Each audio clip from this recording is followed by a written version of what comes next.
There's a reason we're all here at MEST. We're all here because one way or another, we have a passion for tech and startup. We want to change the reality of our environment with the ideas that we have, which we hope to turn into businesses. Now, the challenge is it's easy to start a business.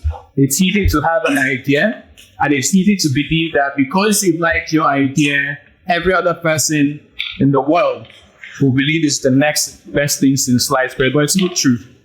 Many of us have had experiences where you start the startup and then energy dies off, customer acquisition dies off. You wonder why people don't see the value that you hope that they see in the startup that you just launched.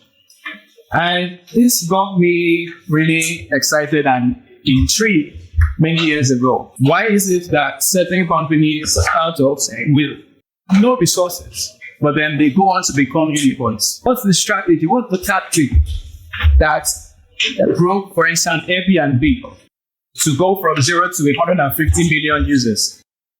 We have to understand leverage. So you see, I'll go back to the example of Airbnb. Many people don't know, but Craigslist was key to Airbnb's success. When Airbnb started, they were struggling, they didn't have that many users, but their team in-house found a way to connect via an API with Craigslist so that when someone posts on Craigslist, they automatically get invited to post on Airbnb. And when someone posts on Airbnb, automatically their posting gets put on Craigslist.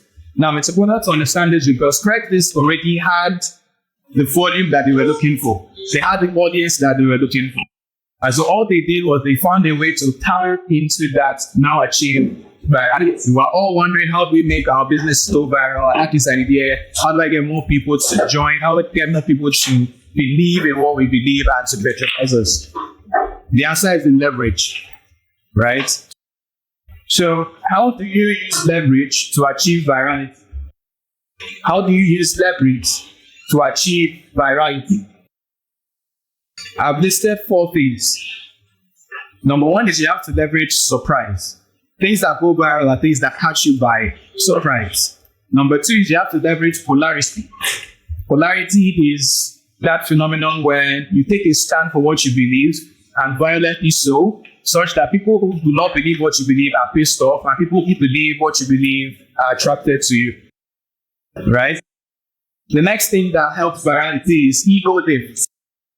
If I tie my product or service and the growth of it to something that makes you feel good about yourself, you are more likely to share it with your friends. So ego lift.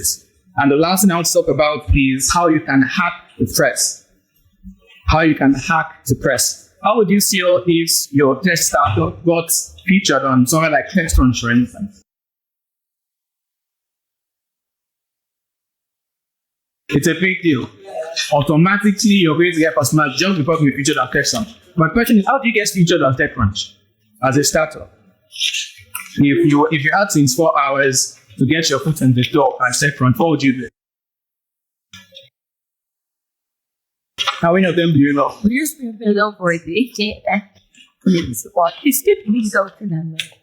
So you have to understand, in addition to leverage, there's the mentality of hacking I want us to adopt, not hacking in the bad sense, but the belief that there is always a way. That is the mindset of the hacker, right?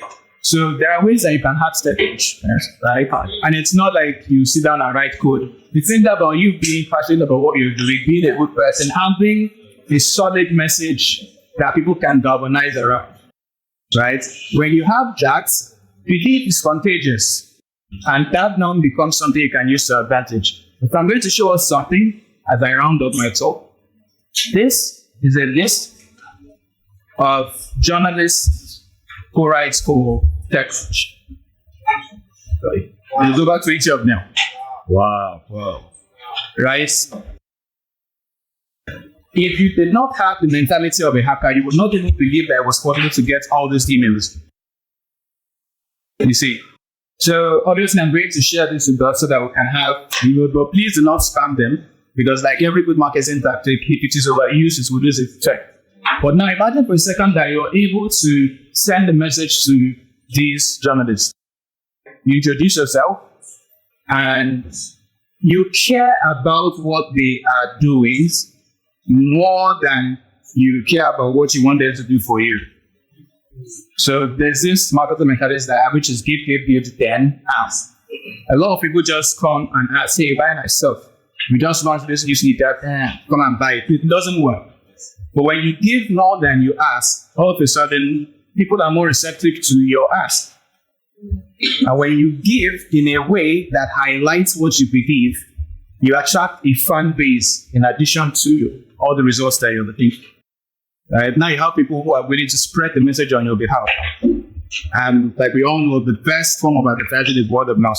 Yes. Right? So back to the example. Imagine for a second that you're able to send a message to all these people. You just get to know them, not intending to stamp them, and you build a relationship with them. And one by one, when you express interest in what they do, eventually they will express interest in what you do. Because human beings like to reciprocate. And imagine that all these people voluntarily eventually now decide to post an article for your company. Maybe this person did because in January, this person does in February, blah, blah, blah, blah, March. Imagine that for 12 months straight, you're able to get to one person, one journalist at TechCrunch writing about your article. This is more powerful than any paid advertising that you can do, but you have to enter into the right mindset. And this is all I wanted us to hear. And so, again, leverage. As I round up, there's this story of leverage, which it's not a story, it's a saying. I think it's true. We all know dominoes, right? Yeah. And so there is, if you do the math, there was an experiment that we did, or a simulation that was run, right? If we stacked 60 dominoes side by side, and we increase the size of the next domino by just 1.5 times the size of the first domino, right? And you flick that first domino, we all know that it's going to have like a chain reaction, right? Yeah, have that in our minds. But what we don't know is that because of the law of compounding, by the time you are at the 57th domino, that domino is as large as the distance between us and the moon. From a domino, by the first domino is just 2 inches high. So it's the little things that compound that eventually give us the great results that we all see, desire, and that we hear about, and that we aspire to. So I'm encouraging us as we go through MEST, as we run our businesses, always think of where can I find leverage? What is my first domino? And how can I get myself to the dot? And thanks. Wow.